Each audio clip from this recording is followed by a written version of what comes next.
I want to welcome everyone to the Unionville Town Board meeting, January 15th. We'll start out with a pledge to the flag, please. I pledge allegiance to the flag of the United States of America, to the republic which it stands, nation.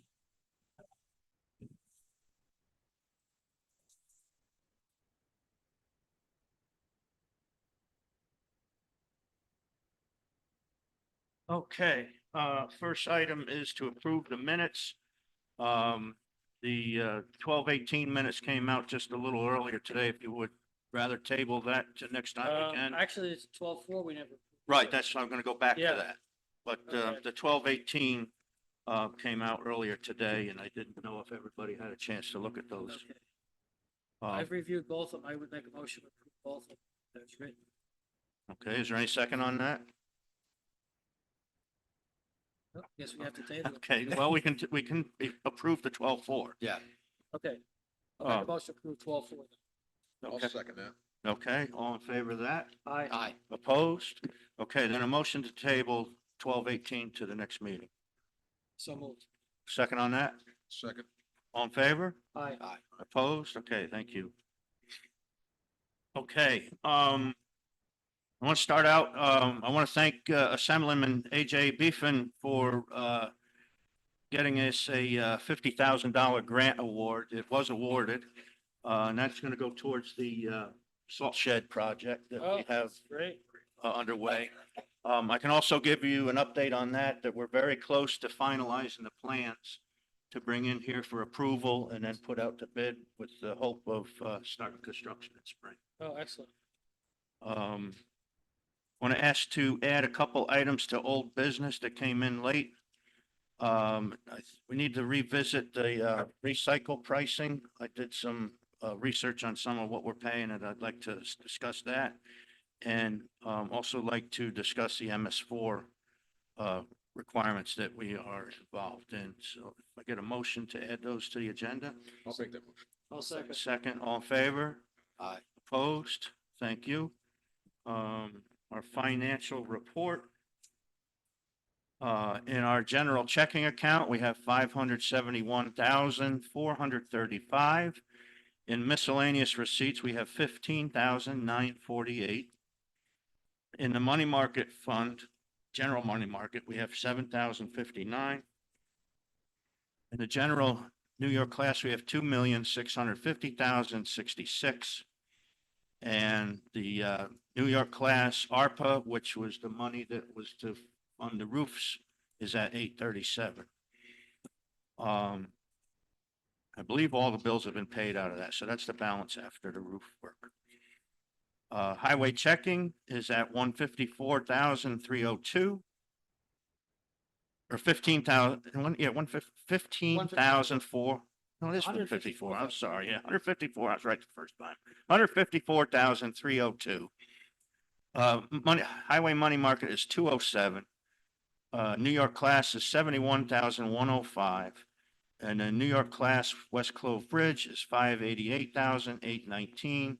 And the New York class reserve fund is 150,131 for a total of 964,565. Grand total is 4,209,910. Our accountant has submitted a year-end report, and it's very close to being completed. We still have some outstanding 2024 bills, but it won't have a huge effect on where we stand at this time. Overall, the December year-to-date net income was favorable by 449,000 versus the budget due to higher revenues. I believe that's 1,113,000, partially offset by higher expenses of 664,000. And the December year-to-date revenue is up 1.113 thousand versus budget, mostly due to FEMA and state aid. That's 636,000, the culverts and drainage that we just mentioned. The higher sales tax came in than anticipated, 152,000. refund of prior year expenditure of 101,000. Interest earnings of 69,000. Sale of excess scrap equipment or scrap metal and equipment is 42,000. Higher building permits and court fines than anticipated at 35,000. Summer camp, facility rentals, equestrian and pool, basically the recreation department came in at 15,000 more than anticipated. Property rental is 14,000. And franchises fees were at 11,000, and miscellaneous other categories. Actually, there's no number listed here, but there was some slight other increases as well. Overall, December year to date are 66.4 unfavorable versus budget due to the roof expense and Blueberry Drive work that was not budgeted, but we did have the funds on hand to cover.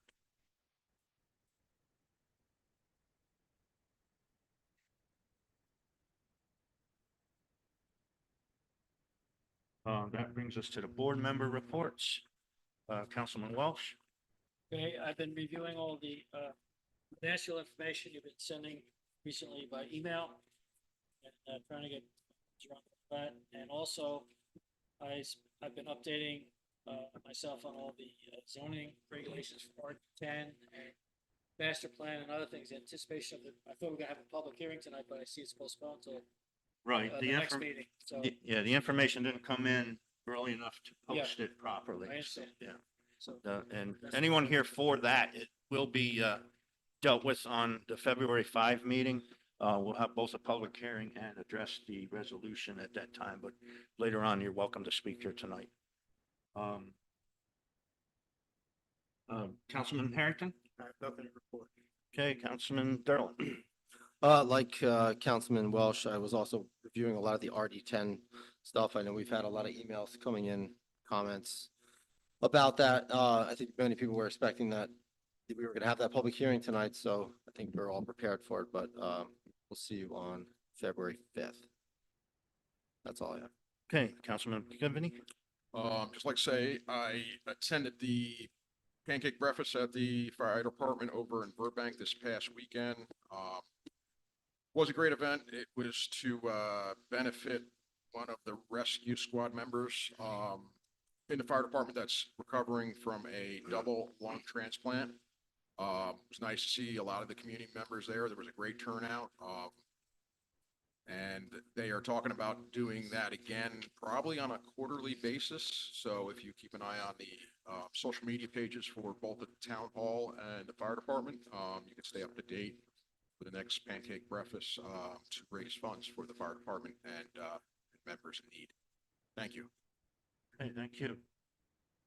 Town clerk report. Thank you. Been selling our 2025 recycling center permits, and we're also looking to schedule our now annual Valentine's for Veterans card making event, which we'll be putting on the website this week. That's all I have.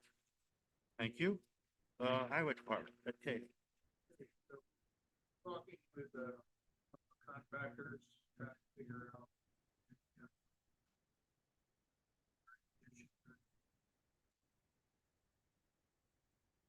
Sort that out. That subdivision was built in the 60s, wasn't it? yeah, Yeah. 60s. Piping is all corrugated steel, but Right. failed. Similar project to. Work on that. Second county truck. Service.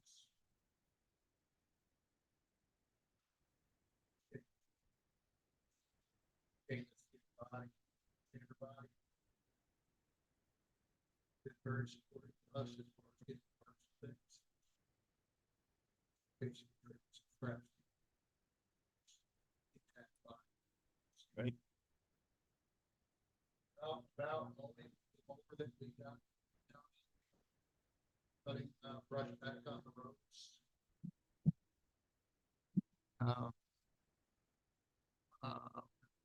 Doing, taking care of potholes as we find them. And please, if you see a pothole, don't hesitate to let me know where it is, because we'll take care of But only on town roads, right? it. Only on town roads. Right. Exactly. There's plenty of others. And throughout these, little events, the snow events and ice events, when we're done, we're washing the trucks and trying to maintain the trucks to the best of our ability, so keep them as long as we can keep them. It's a tough environment. Yeah, salt. Yeah, so, and our salt shed is full, as of this point, and I hope I don't need to get any more this season. Cause I want the thing empty for when we actually get Right. constructed new salt shed. Okay, well, thank you. It's tax season again, which brings us down to the tax collector report.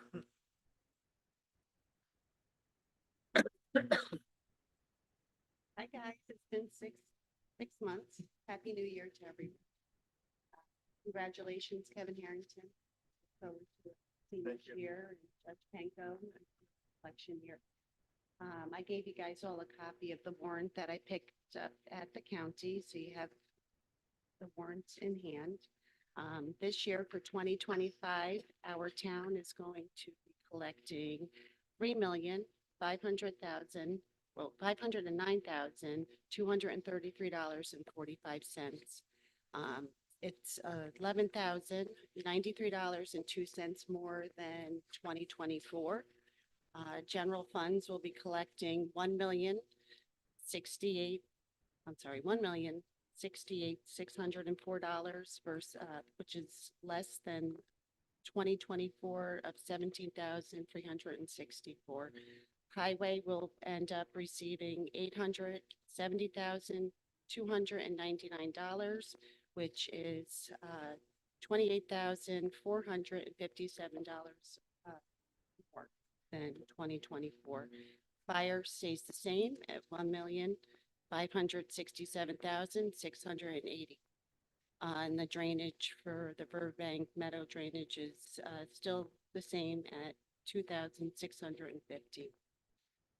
Also, we mailed out, Andrea and I, on December 3rd, 960 bills. We will have our office hours. Andrea will be here on Mondays from 9 to 4. I will be here on Tuesday, Wednesday, Thursday, 9 to 2. She'll pick up 2 to 4. If you need me, my phone is always on. Andrea knows how to get me. We also have Saturdays as a convenience to all of our residents till the end of March. So that will be from 9 to 12. Plus our little drop box is there and it's open 24/7. And I think that is it for, the online payments, just to let you know, e-checks and credit cards. They go to a value payment system. Through that system, they hold it up to 48 to 72 hours before it comes into our account here at the town. So if you don't see it clearing the following day, just give it time and then it will get into the account. But I look forward to a drama-free 2025 ball. Okay, thank you. Recreation Department.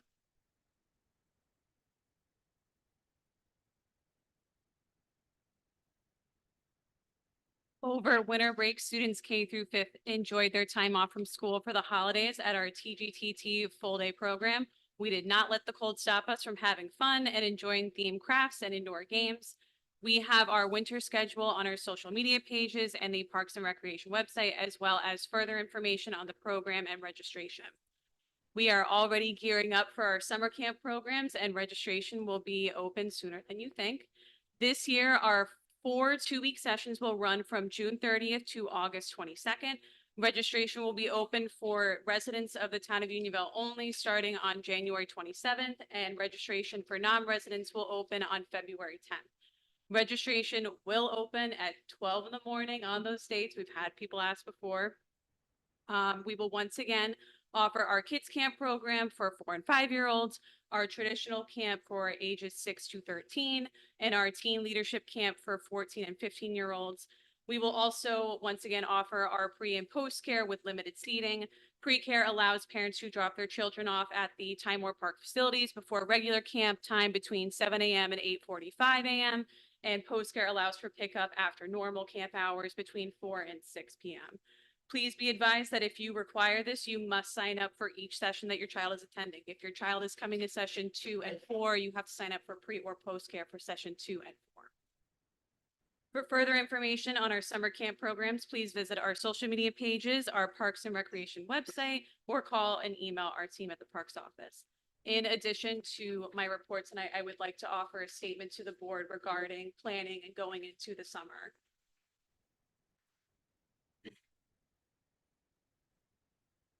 At the town board meeting on March 20th, 2024, I presented to the town board an error in the adopted budget of the 2024 personnel expenses for our summer camp, concessions, and aquatic staff. I informed the town board that there was a new minimum wage set by the Department of Labor for 2024, $15 an hour, when it was previously $14.50 in 2023, and that the current budget would not allow our department to follow this rate. The concern was that the town would struggle to find staff to work our summer programs, as this has been a problem in the past when applicants were offered rates below the minimum wage. On April 3rd, the town board voted unanimously on making a budget amendment to the summer camp concessions and aquatics personnel budgets in order to be able to offer pay rates that followed the new standard and were reflective of their positions. Before I left the podium, I was asked if these rates would be similar to the potential minimum wage for the following year in 2025. I answered saying that I unfortunately was unsure, but that I would stay up to date with what the Department of Labor would decide upon and work with the board and the budget operator to ensure that we were properly budgeted for any changes. According to the New York State Department of Labor, the minimum wage for upstate New York has been increased by 50 cents, bringing it up to $15.50. And it is set to increase another 50 cents next year in 2026. This increase for 2025 was reflected in the budget that I had submitted to the budget operator for the preliminary 2025 budget. As mentioned in past meetings by the town supervisor, there was an additional discussion with the town bookkeeper's help to calculate a slight raise in our fees for our summer programs that would assist in meeting this increase. Our summer program and facility fees have not been changed in over 2 years. These new fees allow us to still be comparable to surrounding towns with similar programs. At the November 20th, 2024 town board meeting, a new budget was presented and adopted, and it was stated that all town employees would receive a 3% increase. After studying this budget and reading the 2025 schedule of salaries presented at last week's meeting, it appears these new rates were calculated by the original 2024 adopted budget and not the amended rates that the board agreed on in April of last year.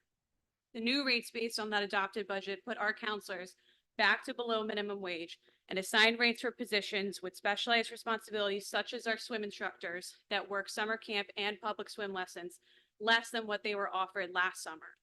In addition, our part-time park secretary, who works year-round, was not assigned the 3% increase that all town employees were stated to receive. She has received this in the past, and I am unsure why this did not occur this year, but I believe that she deserves the same increase that is customary for our town employees. I also noted that the adopted 2025 budget for summer camp personnel is less than what was originally budgeted for in 2024 before I made my presentation last spring. This budget would not be enough to have our full number of staff work even at the lower rates listed on the 2025 salary sheet. This summer will be my 5th season managing the town's summer programs. Within these seasons, I have worked hard to create a positive, safe, and fun environment for not only our campers and their families, but also our hardworking staff. Without their dedication, these programs would be impossible to run, and their professionalism is what brings families back year after year. Our department has been able to build up a summer team that I have great trust and respect for. Many have been with us for multiple seasons and have what can only be considered as incredibly valuable knowledge and experience.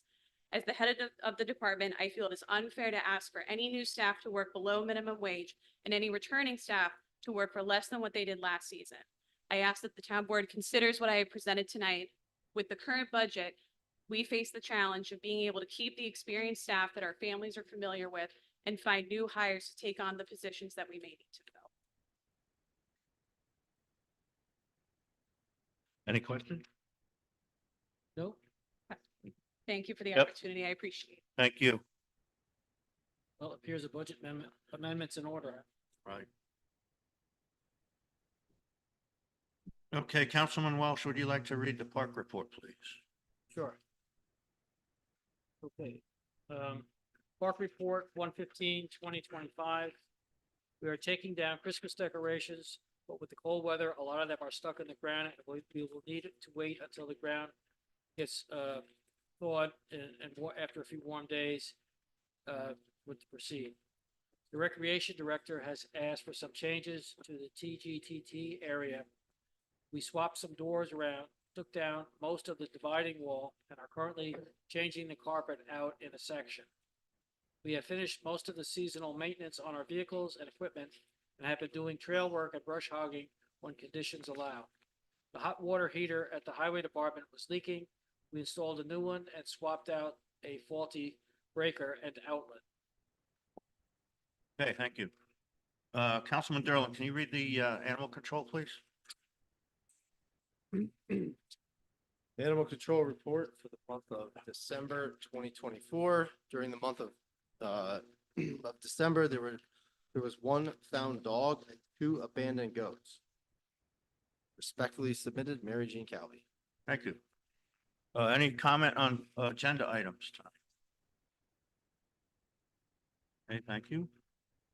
New business, the Balloon Festival contract. I sent it around to all of you, and in reviewing it, I discovered an addition error, which resulted in $1,500 in our favor. I sent that back. It's been approved by the promoter. And they wish to go forward with scheduling the balloon festivals. Like to have a motion, or if you have any discussion on that, motion to go forward with that contract. Discussion, are Yep. they still gonna offer the use? I believe so. He hasn't mentioned that he wouldn't, but I would assume that he All right, in that case, I'll second. would. Okay. Any other discussion? All in favor? Aye. Opposed? Okay, thank you. I'm going to ask to table the budget amendments to the next meeting. There's a couple items that I need to check with the attorney on before going forward with that. But I did address the things mentioned by the Recreation Department. And we do have time that we can put that on the next meeting. Have a second on that? Second. All in favor? Aye. Opposed? Okay, thank you. Okay, as I mentioned, I'm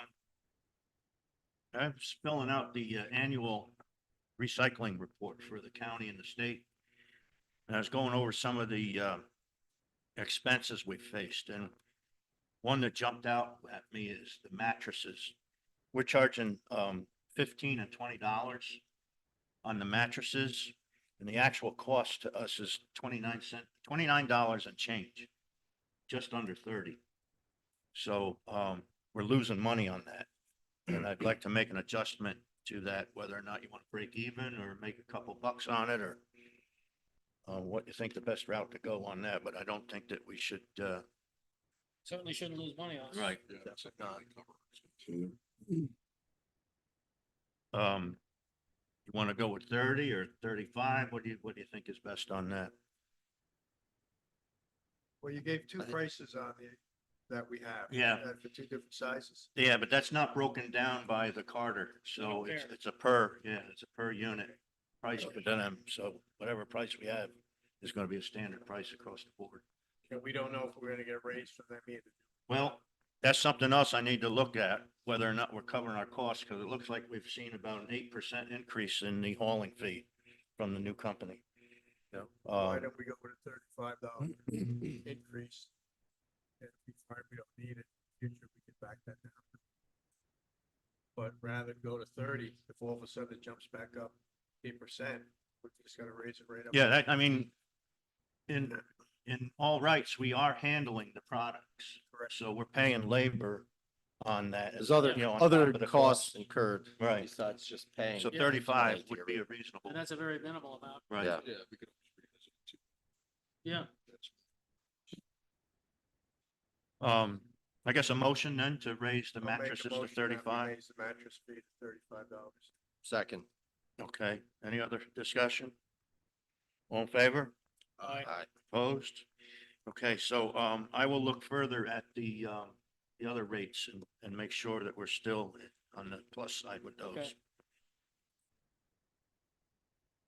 And I will keep an eye on that in the future and see how we're handling this so that it's not something where we're just killing our residents. Right, needlessly. right. I've been speaking with, I'll check with the right, yeah, I've been working with him as well, and we may start looking at some other sources to haul the garbage to the plant. Great. The MS4 I mentioned. George has been working with the state on this. MS4, folks, is a requirement for us to monitor sewer drains or storm drains in the town. And up until 12 years ago. About 10, yeah. about 10 years ago, we were exempt because of our low population. Our population has not increased, but they said because of the density of population over the neighboring Beekman, we would be required to do that. We've looked into this further and found out that it's not a requirement. It's a very expensive process to do all this filing with the state. So we have asked to be exempted again, as we should be under the rules. And this has been ongoing since the beginning of the year. The DEC, which is the governing agency, has been very reluctant to work with us on that and not been responsive to the documents that we've sent them that show we don't qualify to be an MS4 town. At this point, I'd like to ask the board to allow me to work with the attorney and get this information in front of the proper people at the state and relieve us of this requirement. I think that's a great idea. Yeah. Their own rule is 5,000, towns of 5,000 or less don't have to file that. Yet we've been filing it for years and we've never been over 5,000. Our current listed population here is 4558. So, we are underneath that requirement. Yeah, we've been dealing with this for years. Yeah. And previous administrations have tried to get us out of the same situation, and it's very costly for George, time consuming for George, and I'm sure Ed as well, to kind of meet all the, And to meet all George the has been requirements. very diligent in giving them the documentation that shows Yeah. we don't qualify. It's a lot of time in it. Their last response was, okay, that's all right, but you still need to write the. It's just, I asked, AJ, our legislator, AJ to help us out, or assemblyman rather, to help us out. He reached out to them, but, it really didn't have much effect. So yeah, I'd like to do that then. I think someone made that motion. John, you made. I'll make the motion. Second. All in favor of that? Aye. Okay, thank you.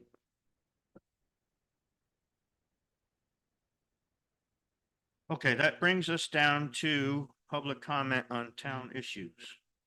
Anyone? Yes.